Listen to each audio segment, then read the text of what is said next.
Nous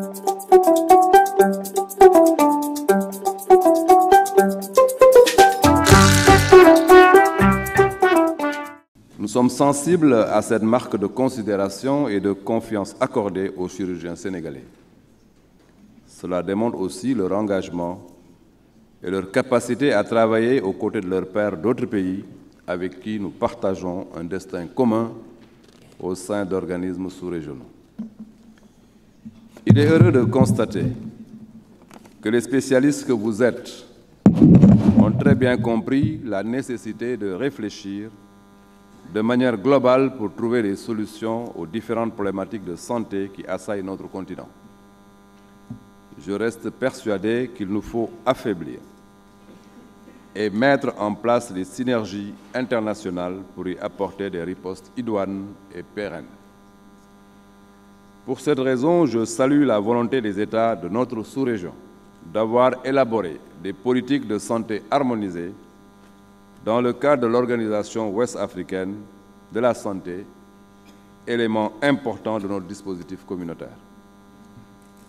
En effet, l'OAS participe à la promotion des politiques et programmes de santé dans la région ouest-africaine, mais le plus important demeure l'assistance technique qu'elle délivre aux États membres de la CEDEAO, ainsi que la coopération technique et financière qu'elle entretient.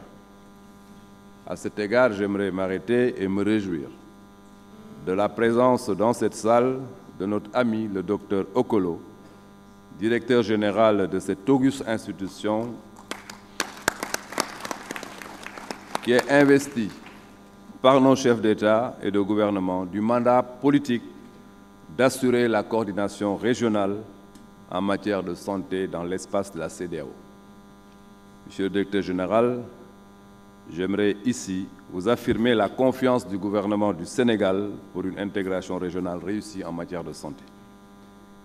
Mesdames, Messieurs, au même titre que ces institutions, le Collège ouest-africain des chirurgiens a un rôle primordial à jouer dans l'intégration communautaire.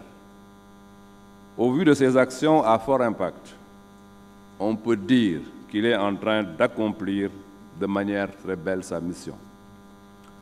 J'en veux pour preuve l'organisation d'activités de chirurgie décentralisée que vous menez depuis des décennies en prélude de vos activités scientifiques. Cette activité a été très bénéfique pour nos structures de santé régionales et pour nos populations.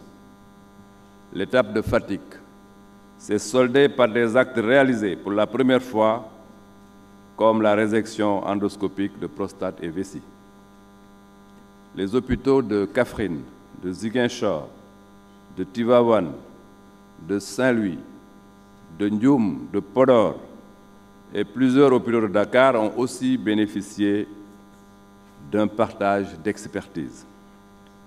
Cela démontre qu'il est possible et utile de recourir à la chirurgie de pointe et mini-invasive dans des structures de santé décentralisées.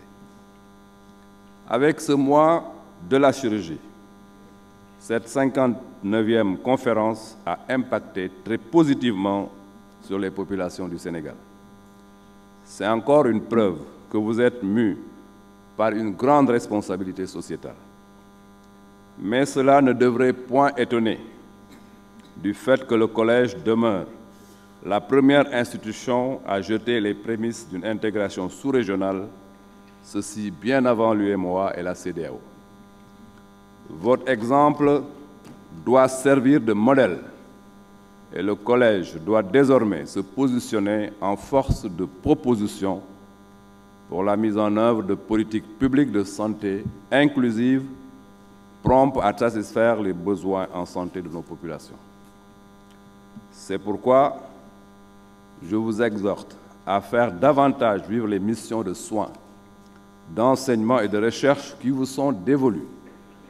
Et j'ai bon espoir que ces éléments sont au centre de vos préoccupations. Monsieur le Président, Mesdames, Messieurs, chers congressistes, il demeure certain que les défis persistent dans le secteur de la santé malgré les innombrables efforts consentis par nos États. Pour notre pays, le Sénégal, ces efforts concerne l'augmentation annuelle et progressive du budget de la santé, qui est passé entre 2012 et 2018 de 109 milliards à 200 milliards. La construction d'infrastructures sanitaires de dernière génération, la multiplication d'universités régionales avec la mise en place d'unités de formation et de recherche en sciences de la santé, l'octroi de bourses de spécialisation et l'investissement constant dans la capacité des ressources humaines. Cela a guidé le gouvernement du Sénégal à acquérir pour les hôpitaux régionaux des équipements de dernière technologie permettant la pratique de la chirurgie mini-invasive. Monsieur le Président, nous ne cesserons d'œuvrer pour un secteur de la santé performant. Par conséquent, dans le souci d'apporter l'équité à l'accès aux services de santé, un accent particulier est mis sur la couverture sanitaire universelle. Il s'agit d'instaurer un système fiable et pérenne permettant à chaque citoyen de bénéficier pleinement de son droit à la santé consacré par la Constitution sénégalaise. À ce niveau, le Sénégal a fait un bond substantiel dans la mise en œuvre de la couverture maladie universelle prônée par son Excellence le Président Macky Sall. Nous sommes arrivés à un taux de couverture de 49%, l'objectif bien entendu étant de 75% que nous comptons donc réaliser très bientôt. En seulement peu d'années, cette couverture est passée de 27% à 49%. À ces efforts s'ajoute une densification de la cartographie sanitaire avec l'ouverture de structures sanitaires de proximité offrant les standards élevés de qualité de soins et d'hygiène. Mesdames, Messieurs, chers congressistes, il est heureux de constater que le thème principal de ce congrès est en phase avec les enjeux nationaux de la santé du moment. Il s'agit de réfléchir, de partager les expériences sur l'accès universel aux services chirurgicaux afin d'y apporter des solutions. En effet, la bataille de l'accessibilité géographique aux soins, spécialement l'accessibilité aux services chirurgicaux, mérite d'être engagée. C'est tout l'intérêt d'user de stratégies axées sur un recours à la chirurgie de district, entre autres pistes à explorer dans l'optique d'un accès universel aux soins chirurgicaux. Le panel ministériel prévu au cours de ce congrès réfléchira sur une efficacité des plans nationaux de chirurgie, d'obstétrique et d'anesthésie et sur l'accès universel aux services de chirurgie.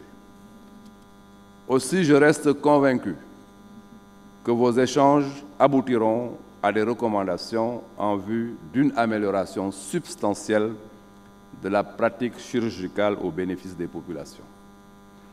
En vous assurant de l'engagement du gouvernement du Sénégal à être très attentif à vos conclusions, je déclare au nom du chef de l'État ouvert le 59e congrès du Collège ouest africain des chirurgiens. Je vous remercie de votre attention.